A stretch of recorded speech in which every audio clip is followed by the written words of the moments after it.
So we have the low mount. That's a lot of times where you're going to end up first.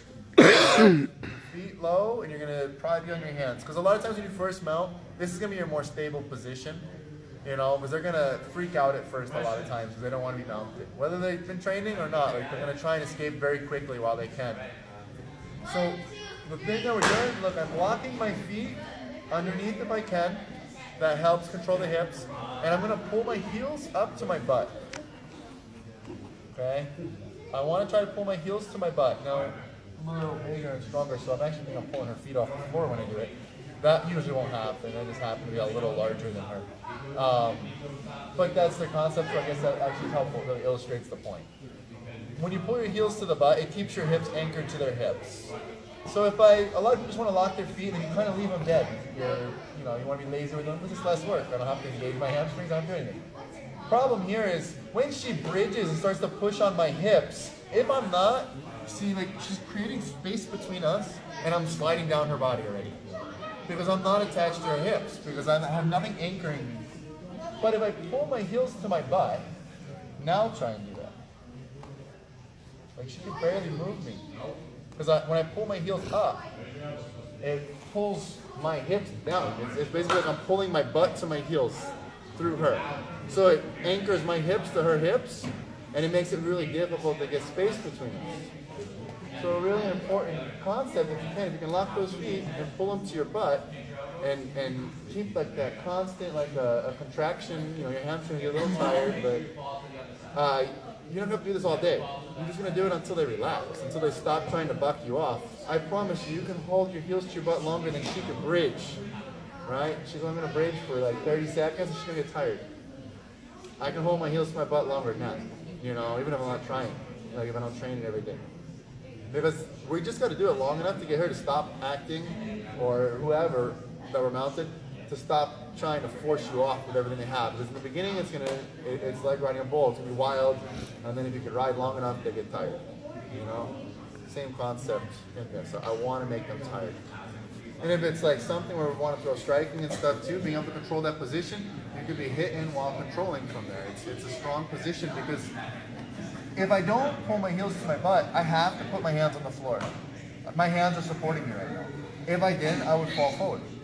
I would have to lay on her face. Basically, if I want to take my hands off the floor, I have to put my chest on her face because I need something to hold me up. But if I pull my heels to my butt, I could totally be like the Titanic from the movie. That's the only scene I ever seen. Don't tell people. Right? But I can hold myself up. Does that make sense? So if we're talking about being able to throw punches and things, I can hit from here. Right? I can remove one of my hands from the floor now to strike. Does that make sense? On top of that, that's a lot of pressure on her. It's not so comfortable. Like my hips are creating a lot of pressure into her abdomen, or her stomach area while I'm anchoring. So like just in little concepts like that, but they really help. Like it's minor stuff, but it'll really help you with the control. And in the beginning it'll be a little hard because you're holding your body weight with your hamstrings. It takes a little bit of practice, but you start doing it in a couple of weeks, it'll be easy. You'll adapt quick. If you haven't done it before, you'll probably get a little bit of cramping in the back of your legs. So just be prepared. You might get tired a little bit, but we're here. I have this position. My heels are pulled to my butt. I can still have my hands on the floor, but they're more mobile now, right? She's probably going to be trying to get me off, especially if she hasn't trained. Or if it is MMA and I am throwing some strikes and she's having trouble getting out, eventually they're going to probably freak out and try and push because you can only take so many strikes. You know, street fight, for sure they're probably going to push because they probably don't know what they're doing. Most people when you street fight aren't very well trained, you know, once in a while, but most of the time not.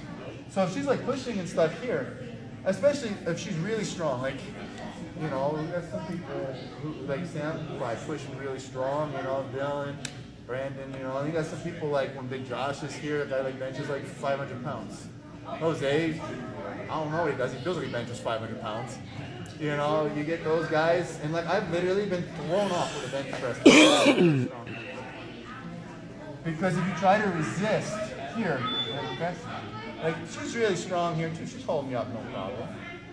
So we need to make, this is where we like to do the angle changes that you guys were working yesterday. Look, if I just twist. Okay, oh. I fall right through. Forward and backwards, she's gonna be in her strongest. I can't drive through. But if she's pressing, if I literally just turn, look. Look how easy I come through. Alright? We can swim too, so if she's pressing, you can always swim. You bring the arm inside.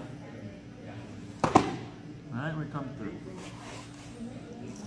Those methods work really good. I'll swim sometimes.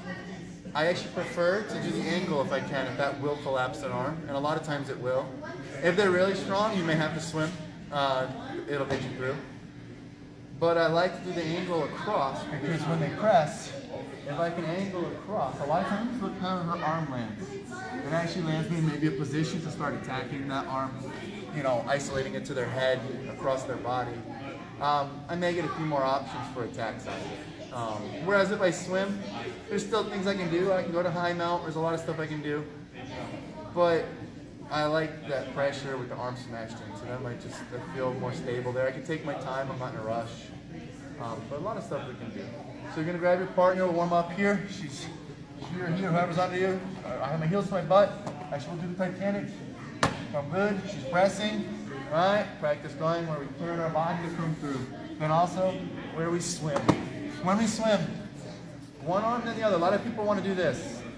This won't work if they're really strong. You have to actually create an angle, just like when we did the smash through. One arm, turn your body. Then the other one comes through. Okay? It'll be faster than that, but you have to understand that it's one then the other, not both. If you go through both and they're really strong, you won't be able to. Okay, let's grab a partner. Just do it. We'll do it a few times, but let's